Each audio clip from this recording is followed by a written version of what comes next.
Hello, the week is ending, and it's time to read you the article, my article that appears in over 30 newspapers midweek, with comments between the lines. Remember to subscribe and leave a like or dislike at the end. So, let's read it with comments between the lines.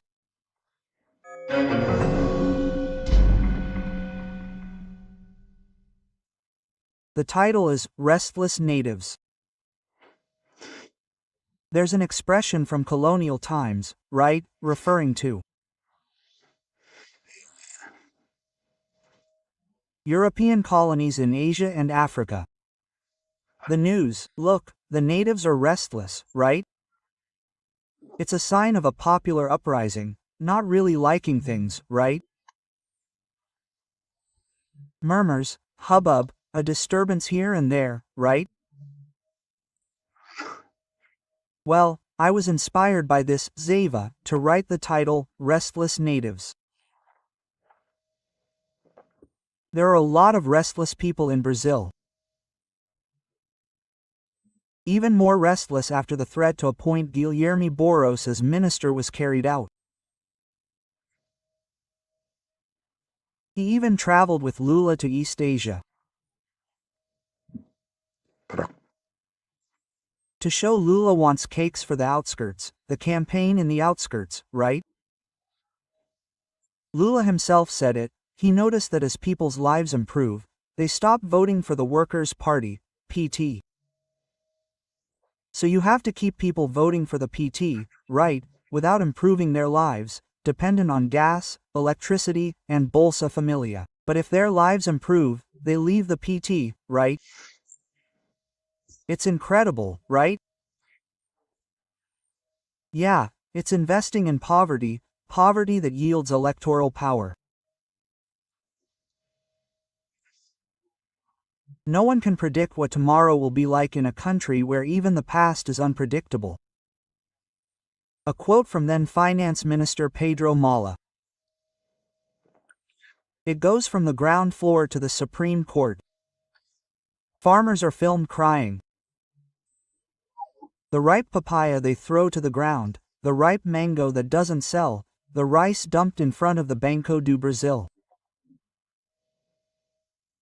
In the Supreme Court, they consume glasses and glasses of water to wet their throats on tear-stained faces, with emotions that reach a heated argument between Gilmar and Fux. The last to cry was Toffoli. His eyes were swollen from crying so much during a tribute they paid him for his 16th year on the Supreme Court. I'd never seen it before. Every year, he greets each of the 11 ministers. Or maybe it's the esprit de corps that needs a boost. People are very worried. Well, the uneasiness is also evident in the Planalto Palace.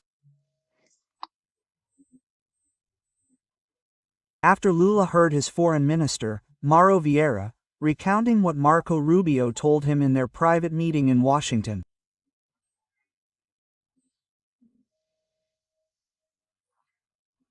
The chemical reaction went up in smoke the day after Vieira's report.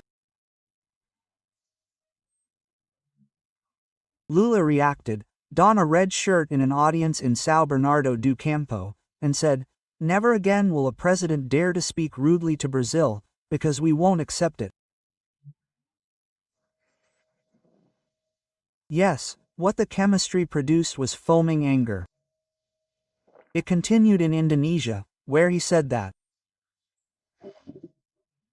trade between Brazil and Indonesia will be conducted in the local currency, which he wants to be done in the local currency, not the dollar.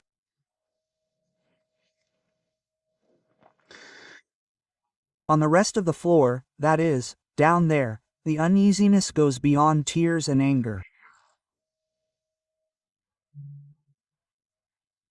25 farmers from Rio Grande do Sul gave up their lives, desperate for the unpayable debts of planting and harvesting.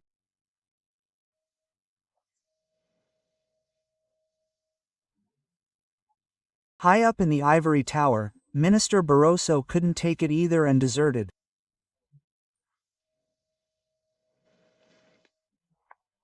Before that, he voted in favor of abortion, joining forces with Rosa Weber. There are 2 pro-abortion voters, as requested by the PSOL, Socialist Party of the State, PSOL. Why did the PSOL ask the government? Why don't people submit a bill in the Chamber of Deputies and the Senate, which is the place to make laws, to legislate on life? I don't know if they'll succeed, because a mandatory clause in the Constitution, in Article 5, states that the first right is the right to life, which is not relative. And the Civil Code elaborates in its second article on the rights of the unborn, which extend from fertilization.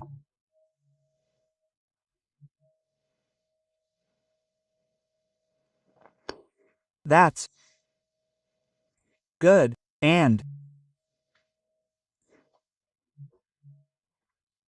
the natives are restless, perhaps restless, and they should start asking themselves who they voted for. Because their restlessness is a consequence of their vote.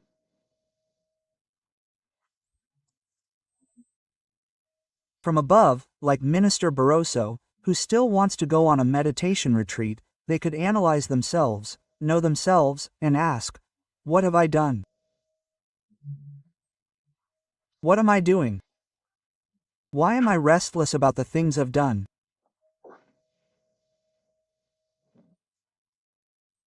In the Supreme Court, the 8 who can no longer enter the United States felt the bitterness of arbitrary action.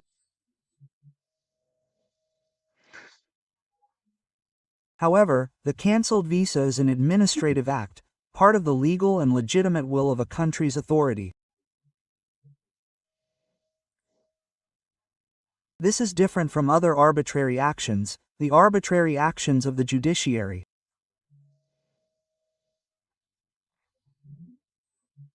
It is an arbitrary action that is inadmissible within due process, in which a judge must be neutral and impartial, must be the natural judge, and cannot initiate proceedings.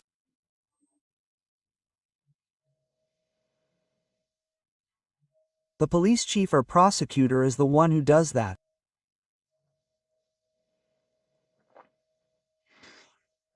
Well, the sanction. The visa cancellation came from a country whose laws are a model of democracy, human rights, freedom of expression. Here, we have all of this in a constitution. In all these principles, and the Constitution is sufficiently detailed to prevent interpretations that contradict what is written.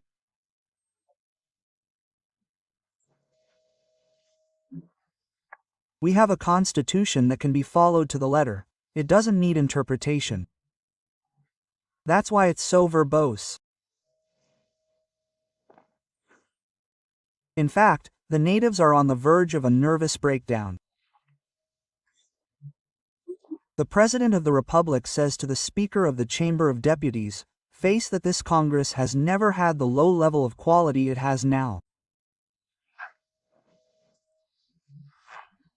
I've never heard anything like that publicly from the President of the other branch of government.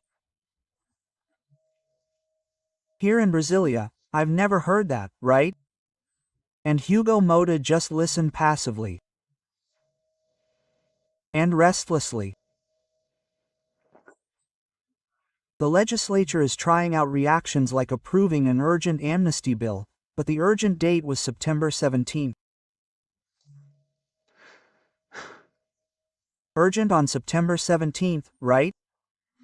If it were a purchase with urgent delivery, the buyer would already be going to the Consumer Protection Agency, right? It seems we're all fooling ourselves. We pretend to believe when we're fed blatant lies repeated by the media.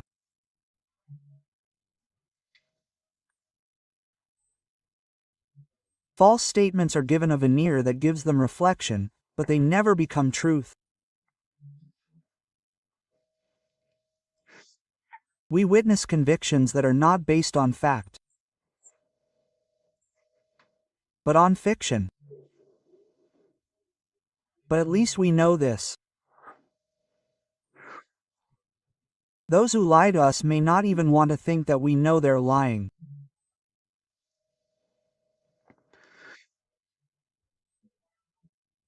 But they deceive us, and we continue to swallow toads and pay taxes to support a state that doesn't reward us with good public services.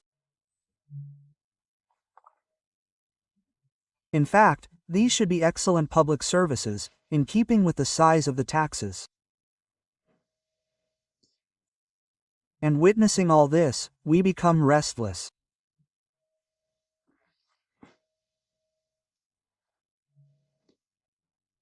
The result is a restless country, which had everything to lie peacefully in this splendid cradle. From Brasilia, Alexandre Garcia.